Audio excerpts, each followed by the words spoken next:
जो क्या हालचाल, सब ठीक। मैं विजय यादव एक बार फिर आपका स्वागत करता हूं आपके प्यारे से चैनल फिजिक्स एक सोच पर। बच्चों, आज का जो हमारा टॉपिक है वो है प्रॉपर्टीज ऑफ चार्जेज। बच्चों, इसके पिछले वाले 3 वीडियो में हम लोग पढ़ चुके हैं कि चार्ज क्या होता है, चार्ज की प्रॉपर्टीज क्या होती हैं और चार्ज का हिस्ट्री क्या होता है, कितने वैज्ञानिकों ने चार्ज के बारे में क्या बताया था, और उसके बाद मेथड ऑफ चार्जिंग के बारे में हम लोग पढ़ चुके हैं कि चार्ज को कितने प्रकार से प्रोड्यूस किया जा सकता है। और उसके बाद से जो थर्ड लेक्चर में पढ़ा गया था कि चार्ज को हम पहचानेंगे कैसे, कौन सी बॉडी चार्ज है, कौन सी बॉडी नहीं चार्ज है।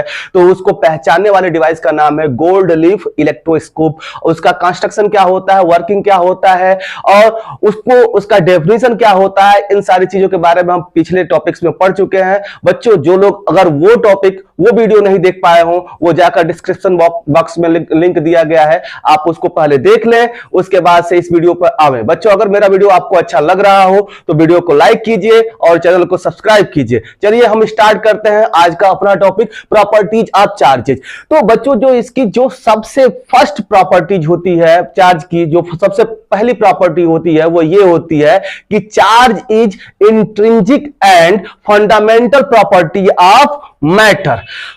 कोई मैटर है तो चार्ज उसका क्या होगा, फंडामेंटल और इंट्रिंसिक प्रॉपर्टी होगा। फंडामेंटल मतलब मूलभूत, उसमें उसको क्या किया जा सकता है, चार्ज किया जा सकता है।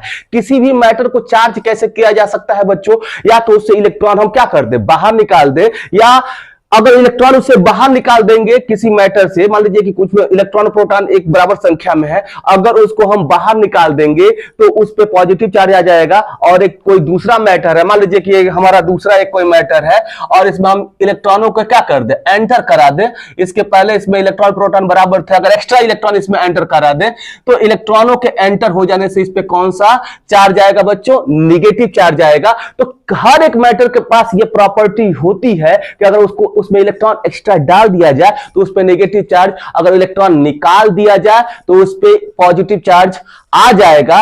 और इसी को हम कहते हैं it is the fundamental and intrinsic property of matter.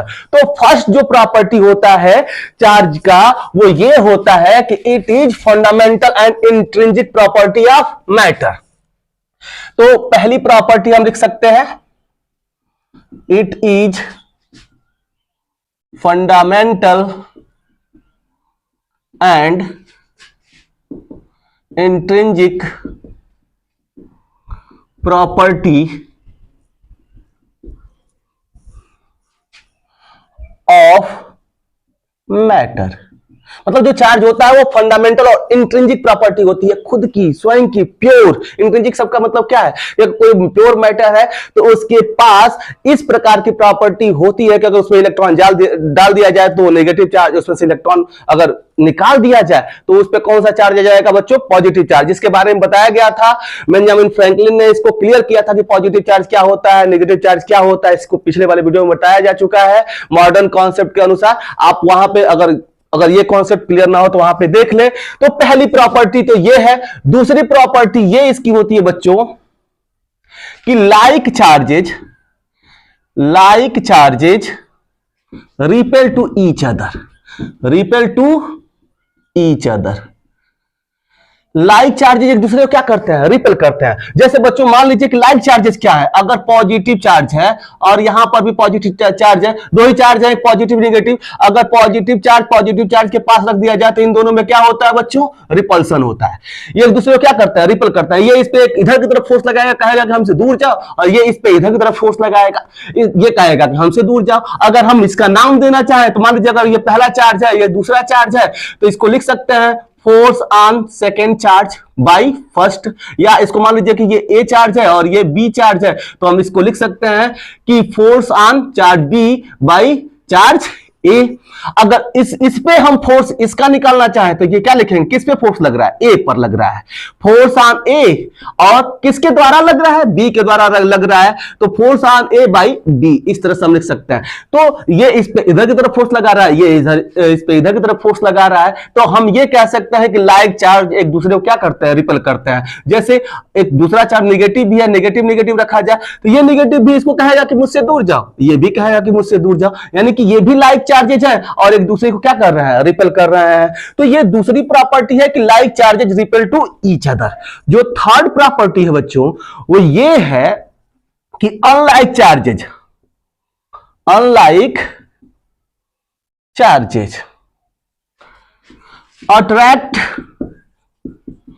To each other. Unlike charges क्या करते हैं, एक दूसरे को अट्रैक्ट करते हैं। जैसे इसका एग्जांपल देख ले बच्चों, एक पॉजिटिव चार्ज ले लीजिए, एक नेगेटिव चार्ज ले लीजिए। ये दोनों चार्ज क्या करेंगे, ये पॉजिटिव इसको अपने तरफ खींचेगा और ये वाला नेगेटिव इस वाले पॉजिटिव को अपने तरफ खींचेगा, यानी कि दोनों में क्या होगा, अट्रैक्शन होगा। कि unlike charges attract to each other. Unlike charges एक दूसरे को क्या करते हैं, अट्रैक्ट करते हैं बच्चों, एक दूसरे को क्या करते हैं, अपने ओर खींचते हैं। ठीक है, तो अनलाइक चार्जेज ये तो बेसिक प्रॉपर्टीज है, आप लोग जानते होंगे। तो ये तीन प्रॉपर्टीज के बारे में अभी पढ़ा, अभी तीन प्रॉपर्टीज और बाकी है। ये तीन प्रॉपर्टीज बहुत ही इंपॉर्टेंट है बच्चों। अब देखिए अगले तीन प्रॉपर्टीज क्या होती है उसके बारे में भी हम देख लेते हैं। ये तीन प्रॉपर्टीज हो गई। यहां पे अनलाइक चार्जेज एक दूसरे को क्या कर रहे हैं, अट्रैक्ट कर रहे हैं।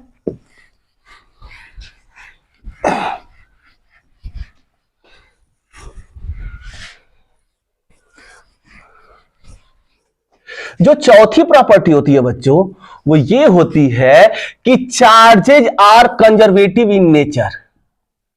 Charges are conservative in nature. Charges nature में कंजर्वेटिव होता है। सर बच्चों कंजर्वेटिव शब्द का मतलब क्या होता है, कोई भी चीज जिसको ना तो हम क्रिएट कर पाए ना तो डिस्ट्रॉय कर पाए, केवल उसको एक मीडियम से दूसरे मीडियम में या एक फॉर्म से दूसरे फॉर्म में हम क्या कर दें, ट्रांसफर कर दें। ऐसी हर एक चीज को हम कहते हैं कि वो चीज क्या है, कंजर्व्ड है, संरक्षित है। मतलब कि उसको ना तो हम डिस्ट्रॉय कर सकते हैं ना तो उसको हम क्या कर सकते हैं, क्रिएट कर सकते हैं। तो वैसे ही चार्ज भी है। चार्ज को ना तो इलेक्ट्रॉन और प्रोटॉन होते हैं, मतलब इलेक्ट्रॉन किसी से निकल जाए या किसी में एंटर हो जाए किसी मैटर में तो उस पे क्या हो जाता है, चार्ज प्रोड्यूस हो जाता है। तो इसको हम क्रिएट, ऑलरेडी ये है, इलेक्ट्रॉन ऑलरेडी है, हर एक चीज में इलेक्ट्रॉन ऑलरेडी है। तो अगर किसी चीज में एंटर हो जाएगा तो उस पर नेगेटिव चार्ज आ जाएगा, जिससे निकलेगा उस पर कौन सा चार्ज आ जाएगा, पॉजिटिव चार्ज आ जाएगा। तो इसका मतलब क्या है, charges are neither be created nor to be destroy, it can be transfer from one medium to another medium or one form to another form. It can be transferred from one medium to another medium. आप कह सकते हैं कि इसको कैसे आप define कर सकते हैं, charges are neither be created nor to be destroy, it can be transfer from one medium to another medium. आप चाहे तो इसके नीचे लिख सकते हैं बच्चों। अब इतना लिखूंगा तो टाइम ज्यादा लगेगा। आप समझ चुके होंगे कि कंजर्वेशन का मतलब क्या है, कि चार्ज को ना तो हम क्रिएट कर सकते हैं ना तो डिस्ट्रॉय कर सकते हैं, एक माध्यम से दूसरे माध्यम में इसको क्या किया जा सकता है, ट्रांसफर किया जा सकता है। तो ये कंजर्वेशन ऑफ चार्जेज है बच्चों। अगर कोई भी केमिकल रिएक्शन लिखते हैं ना, कोई भी न्यूक्लियर रिएक्शन लिखते हैं तो आप देखते होंगे 10th में आप लोगों ने पढ़ा होगा कि एक साइड में जो आपका जो रिएक्टेंट्स होता है उसमें जो चार्जेस की संख्या होगी वही आपके प्रोडक्ट में चार्जेस की संख्या होती है। अगर बराबर हो जाए तो वो जो केमिकल रिएक्शन होता है वो क्या होता है, बैलेंस्ड होता है। और नहीं, अगर चार्जेस की संख्या अगर बराबर नहीं है तो बैलेंस नहीं हो सकता है। तो इसे लिखें, जैसे यूरेनियम, जानते हैं यूरेनियम का जो एटॉमिक नंबर होता है 92 होता है और एटॉमिक मास नंबर होता है 238 होता है। बच्चों ये टूटता है तो थोरियम में टूटता है, थोरियम में टूटेगा तो थोरियम का 90 एटॉमिक नंबर होता है और इसका जो एटॉमिक मास नंबर होता है वो 234 होता है बच्चों। प्लस आप देख सकते हैं इधर हीलियम है, हीलियम 2 और ये क्या होता है, 4 होता है बच्चों। देखिए अगर आप देखें तो ये प्रोटॉनों की संख्या को बताता है। मतलब आप जानते हैं कि एटॉमिक जब नंबर होता है, एटॉमिक नंबर वो बराबर नंबर ऑफ प्रोटॉन होता है या नंबर ऑफ इलेक्ट्रॉन होता है, नंबर ऑफ इलेक्ट्रॉन होता है, मतलब एटॉमिक नंबर इसके बराबर होता है। तो बच्चों कभी भी ऐसा नहीं हो सकता है कि इधर जो एटॉमिक नंबर है वो इधर के जितने भी एलिमेंट है उनके एटॉमिक नंबर से क्या हो जाए, डिफर हो जाए, ऐसा नहीं हो सकता है। आप देखिए इधर अगर यूरेनियम में 92 इलेक्ट्रॉन है, अगर इधर देखें तो यूरेनियम में 92 इलेक्ट्रॉन है, तो इधर भी जो थोरियम में 90 इलेक्ट्रॉन होंगे और हीलियम में कितने इलेक्ट्रॉन होंगे, 2 इलेक्ट्रॉन होंगे बच्चों। तो इस तरह से आप इसको जोड़ेंगे तो 90 + 2 क्या हो जाए, जाएंगे, ये भी 92 इलेक्ट्रॉन हो जाएंगे। तो हम कह सकते हैं कि चार्जेस क्या होते हैं, कंजर्व्ड होते हैं। इस तरह से हम क्या बच्चों को बता सकते हैं कि चार्ज क्या होते हैं, कंजर्व्ड होते हैं हर जगह। समझ चुके होंगे। अब फिफ्थ प्रॉपर्टी क्या होती है, charges are additive in nature. Charges are additive in nature.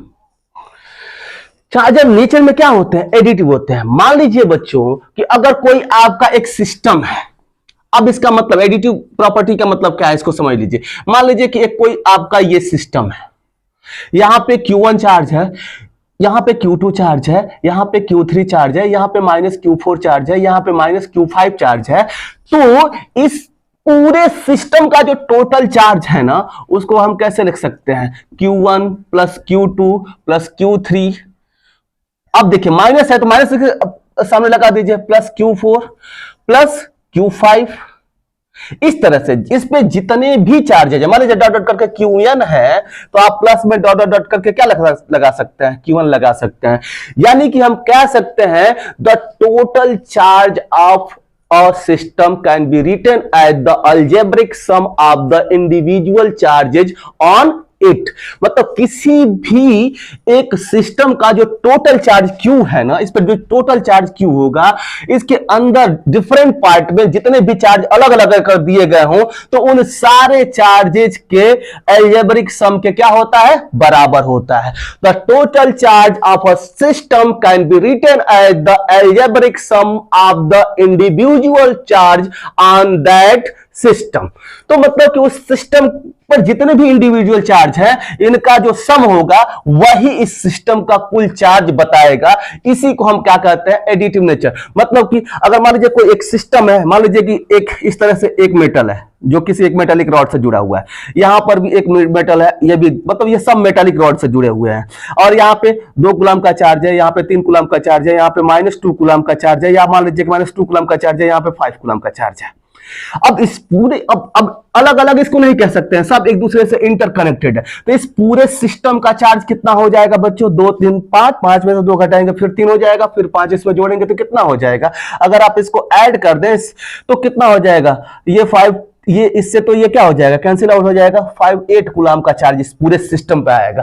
और इस प्रॉपर्टी को हम कहते हैं charges are additive in nature. इसका मतलब आप समझ चुके होंगे, किसी भी सिस्टम का जो टोटल चार्ज है उसके डिफरेंट पार्ट में अगर अलग अलग चार्ज जो दिए गए हैं, तो उन सब चार्जेस के अलजेब्रिक सम के रूप में क्या किया जा सकता है, लिखा जा सकता है बच्चों। तो ये फिफ्थ प्रॉपर्टी थी। Now what is the last and sixth property of charges.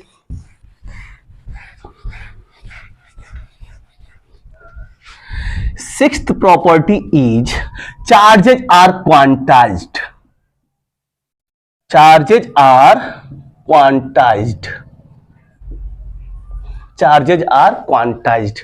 बच्चों चार्जेज आर क्वांटाइज्ड का मतलब क्या है, क्वांटाइजेशन का मतलब क्या है बच्चों। एक एग्जांपल आपको मैं देता हूं। मान लीजिए कि 2 पॉट ले लीजिए, एक पॉट में आप वाटर रख दीजिए, दूसरे पॉट में आप शुगर चीनी रख दीजिए।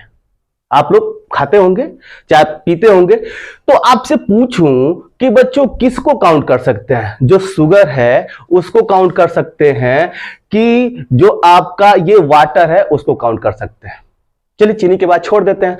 आप एक पॉट में पानी वाटर रख लीजिए और दूसरे पॉट में आप बहुत सारे सिक्के रख दीजिए, कॉइन्स, ठीक है।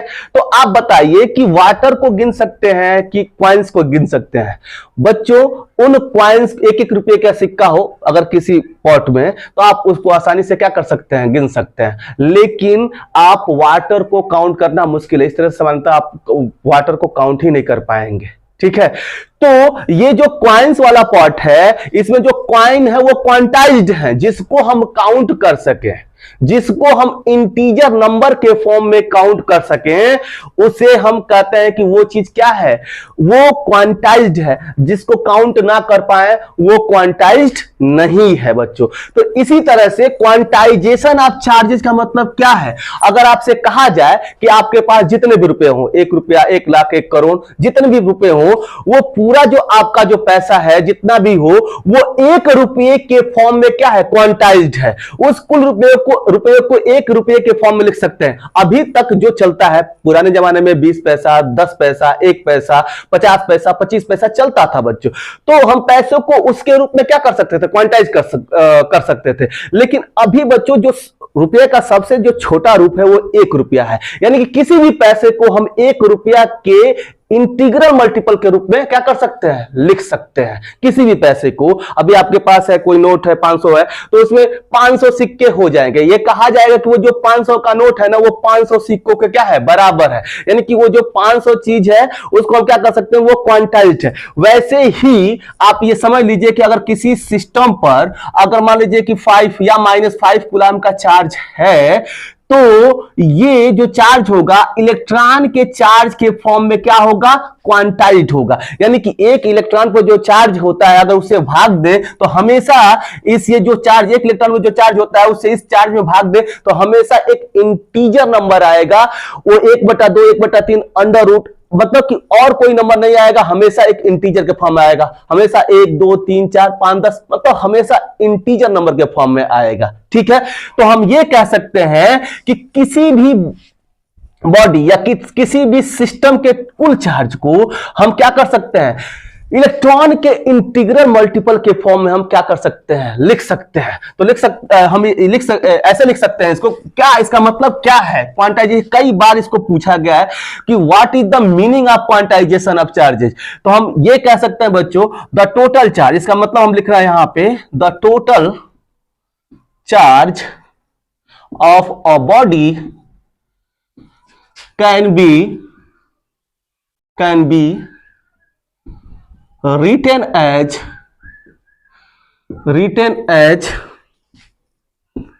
the integral multiple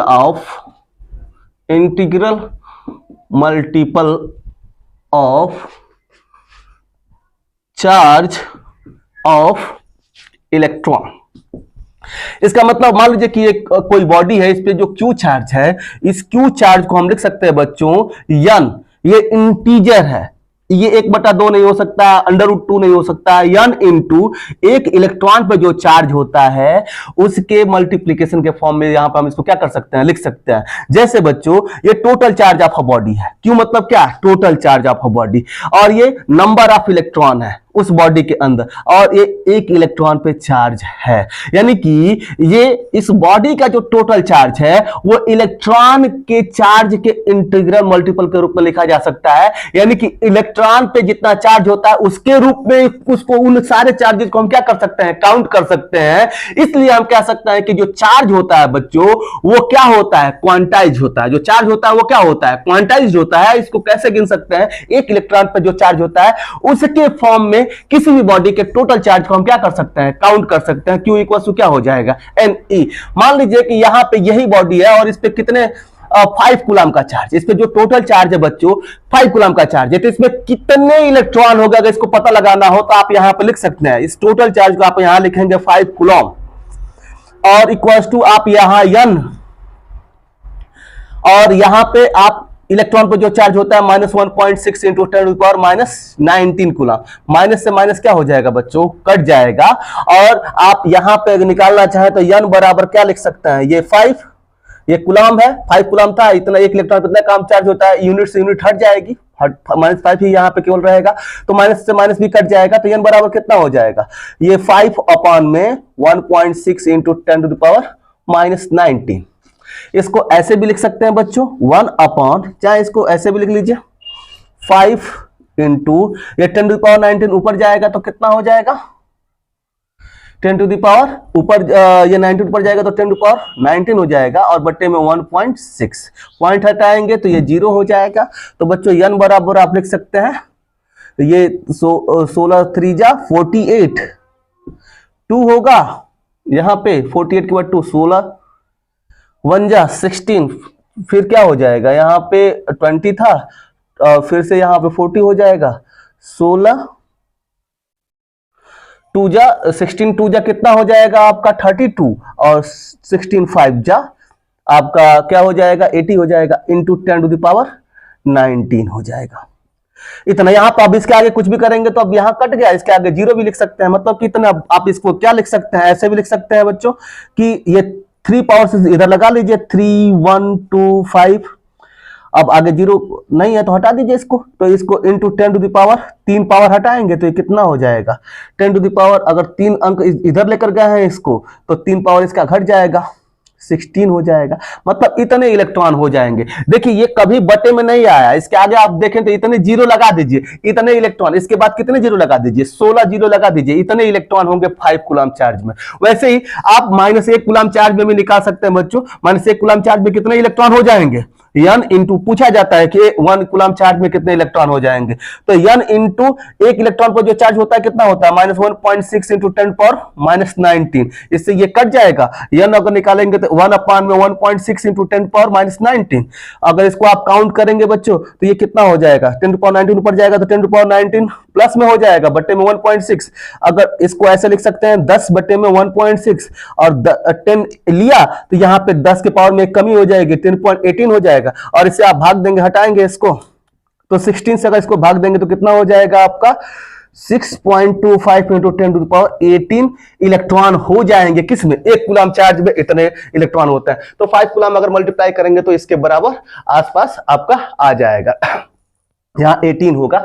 तो किसी बॉडी पर कितना चार्ज है और चार्ज है तो कितने इलेक्ट्रॉन हैं, इसको हम इस तरह से निकाल सकते हैं। बच्चों एक कंफ्यूजन हो सकता है कि आप हमेशा आप देख रहे होंगे कि यहाँ पे -5 ले रहा हूं और यहाँ पे -1 लिया हूं, ये कंफ्यूज नहीं होना है बच्चों। जिस पे निगेटिव चार्ज है इसका मतलब उसमें उतने इलेक्ट्रॉन, इस वाले बॉडी में जो प्रोटॉन है उससे इतने ज्यादा इलेक्ट्रॉन है, प्रोटॉनों की तुलना में, प्रोटॉनों की संख्या की तुलना में इतने ज्यादा इलेक्ट्रॉन है उसके अंदर, इसलिए उस पे 5 कूलम का कौन सा चार्ज आया है, माइनस में चार्ज आया है। 1 कूलम का चार्ज का मतलब क्या है कि इतना इलेक्ट्रॉन ज्यादा है उस बॉडी में, उस एटम में, किसके तुलना में, उस सिस्टम में किसके तुलना में, प्रोटॉनों की तुलना में। अगर बच्चों कहीं 5 + 5 कूलम की बात की जाए, इसका मतलब क्या है कि +5 कूलम का इस चार्ज अगर इस बॉडी पे है, इसका मतलब कि इसमें जो प्रोटॉनों की संख्या है वो इलेक्ट्रॉनों की संख्या से क्या है, इतना ज्यादा है। प्रोटॉनों की संख्या, प्रोटॉन पॉजिटिव चार्ज की जो संख्या वो इलेक्ट्रॉनों की संख्या से क्या है, ज्यादा है। इसका मतलब अगर इस पे पॉजिटिव चार्ज आया है ना तो इसमें से इतने इलेक्ट्रॉन क्या हो गए हैं, बाहर कर दिए गए हैं। जो भी ये सिस्टम है उसमें से इतने इलेक्ट्रॉन क्या कर दिए, इलेक्ट्रॉनों को बाहर, जहां डेफिशिएंसी ऑफ इलेक्ट्रॉन है वहां पे पॉजिटिव चार्ज, और ये माइनस आया है कि यानी कि इतने इलेक्ट्रॉन इसमें क्या होगा, एंटर होगा। अगर इतने इलेक्ट्रॉन, अगर इलेक्ट्रॉन किसी में ज्यादा हो जाए या ज्यादा एंटर कर दिया जाए तो उस पर चार्ज कैसा हो जाता है बच्चों, नेगेटिव हो जाता है। तो आप इतना आपको समझाया गया, इसका मतलब केवल और केवल ये है, इस क्वांटाइजेशन शब्द का मतलब क्या है कि किसी भी बॉडी पर जो टोटल चार्ज होता है ना बच्चों, उसको इलेक्ट्रॉन के चार्ज के इंटीग्रल मल्टीपल के फॉर्म में लिख सकते हैं। मतलब हम ये कह सकते हैं कि अगर इस पर कोई बॉडी में चार्ज है तो इसमें तो या तो 1 इलेक्ट्रॉन हो सकता है, 2 इलेक्ट्रॉन हो सकता है, 5 इलेक्ट्रॉन हो सकता है, 500 इलेक्ट्रॉन हो सकता है, 5000 इलेक्ट्रॉन हो सकता है, 5, इसके बाद कई जीरो लगा दीजिए, इतना इलेक्ट्रॉन हो सकता है। लेकिन ऐसा नहीं हो सकता कि इसके 2:1/2 इलेक्ट्रॉन हो जाए या 7/2 इलेक्ट्रॉन हो जाए, या आप ऐसा नहीं लिख सकते हैं कि 9/2 इलेक्ट्रॉन हो जाए। इस तरह से बटे में इलेक्ट्रॉन नहीं लिखा जा सकता है, ठीक है। तो हम ये कह सकते हैं कि किसी बॉडी का जो चार्ज है वो इलेक्ट्रॉन के चार्ज के इंटीग्रल मल्टीपल के फॉर्म में लिखा जा सकता है, और चार्ज के इस प्रॉपर्टी को हम कहते हैं चार्जेज आर क्वांटाइज्ड। बच्चों अभी जो एक और चीज है, हम अभी यहां पे कह रहे हैं कि इलेक्ट्रॉन से छोटा कोई चीज नहीं है। इलेक्ट्रॉन को, अब इलेक्ट्रॉन पे जो चार्ज है उससे हम उसको नीचे तोड़ नहीं सकते हैं, लेकिन नया कॉन्सेप्ट आ रहा है, हम क्वार्क्स के बारे में पढ़ रहे हैं। क्वार्क्स ये बताता है कि जो इलेक्ट्रॉन है ना उससे भी छोटे चार्जेस के बारे में हम क्या कर सकते हैं, कल्पना कर सकते हैं, इमेजिन कर सकते हैं। तो बच्चों अभी इस टॉपिक में इतना ही था, प्रॉपर्टीज ऑफ चार्जेज में। अब हम पढ़ेंगे कि चार्ज और मास में क्या अंतर होता है। मास भी फंडामेंटल प्रॉपर्टी है मैटर का, मतलब अगर कोई मैटर है तो उसके पास मास होगा ही होगा, लेकिन उस मास और चार्ज में क्या अंतर होता है अगले टॉपिक में हम देखते हैं। तो अभी मिटाते हैं बच्चों, हम पढ़ेंगे what is the difference between charge and mass. Charge और मास के बीच में क्या डिफरेंसेस होते हैं बच्चों। हम जानते हैं कि ये दोनों मैटर की फंडामेंटल और इंट्रिंसिक प्रॉपर्टीज होती हैं, लेकिन इन दोनों में क्या अंतर है, इसमें मेनली 6 अंतर है जिसको हमें जानना है। इसको बस आपको इस पॉइंट ऑफ व्यू से जानना है कि कहीं किसी भी वनडे एग्जाम में पूछ दे, आईआईटी नीट में पूछ दे कि क्या डिफरेंस होता है, क्या मास के पास होता है, क्या चार्ज के पास नहीं होता है, उसमें 4 ऑप्शन देके आपसे पूछ दे तो आप इसको आसानी से कर पाए, इसलिए इस टॉपिक को यहां पढ़ाया जा रहा है। तो आप यहां पे देखिए कि चार्ज क्या होता है। तो देखिए बच्चों, force between two charges can be attractive as well as repulsive. Force between two masses is always attractive. बच्चों आप जानते हैं कि इन दो चार्जेस के बीच में जो फोर्स लगता है वो अभी पढ़ाया गया इसके पहले प्रॉपर्टीज में कि लाइक चार्जेज एक दूसरे को क्या करते हैं, रिपेल करते हैं, और अनलाइक चार्जेज एक दूसरे को क्या करते हैं, अट्रैक्ट करते हैं। मतलब कि लाइक चार्जेज रिपेल करेंगे और अनलाइक चार्जेज क्या करेंगे, अट्रैक्ट करेंगे। मतलब कि अट्रैक्शन और रिपल्सन दोनों होगा। लेकिन आप जानते हैं कि जो दो मासेस है, एक मास यहां पे m1 है, दूसरा मास यहां पे m2 है, दोनों के बीच का डिस्टेंस r है, तो इसके बीच में हमेशा एक अट्रैक्टिव फोर्स लगता है। किसने बताया था? न्यूटन ने। और जो वो अट्रैक्टिव फोर्स होता है बच्चों वो कितना होता है? F टू आपको बताया गया था कि F equals to G m1 m2 upon में r स्क्वायर। ये न्यूटन्स ग्रेविटेशनल लॉ है, और ग्रेविटेशनल जो फोर्स होता है वो ऑलवेज अट्रैक्टिव होता है, कभी रिपल्सिव नहीं होता है। तो जो चार्जेस के बीच में जो फोर्स लगता है वो कैसा होता है बच्चों? अट्रैक्टिव भी हो सकता है, रिपल्सिव हो सकता है, लेकिन ये केवल आपका अट्रैक्टिव ही होता है जो दो मासेस के बीच में फोर्स लगता है। Electric charge is always conserved. अभी बताया गया कि चार्ज क्या होता है, हमेशा कंजर्व्ड होता है। इसको one medium to another medium में क्या कर सकते हैं, हम ट्रांसफर कर सकते हैं। इसको ना क्रिएट कर सकते हैं ना तो डिस्ट्रॉय कर सकते हैं। लेकिन बच्चों ये मास आपका कंजर्व नहीं होता है। आइंस्टीन ने बताया था, आइंस्टीन ने क्या बताया था? E equals to mc square. ये जो आपका मास है ना, ये एनर्जी में कन्वर्ट होता रहता है, और एनर्जी किस में कन्वर्ट होता रहता है? मास में कन्वर्ट होता है। मतलब कि इसको एनर्जी में हम बदल सकते हैं। अगर किसी चीज का मास बढ़ाया जाए तो उसकी एनर्जी भी बढ़ती है। किसने बताया था? आइंस्टीन ने बताया था। तो हम मास को क्या कर सकते हैं? एनर्जी में कन्वर्ट कर सकते हैं, इसलिए मास कंजर्व्ड नहीं होता है। और चार्ज क्या होता है बच्चों? कंजर्व्ड होता है।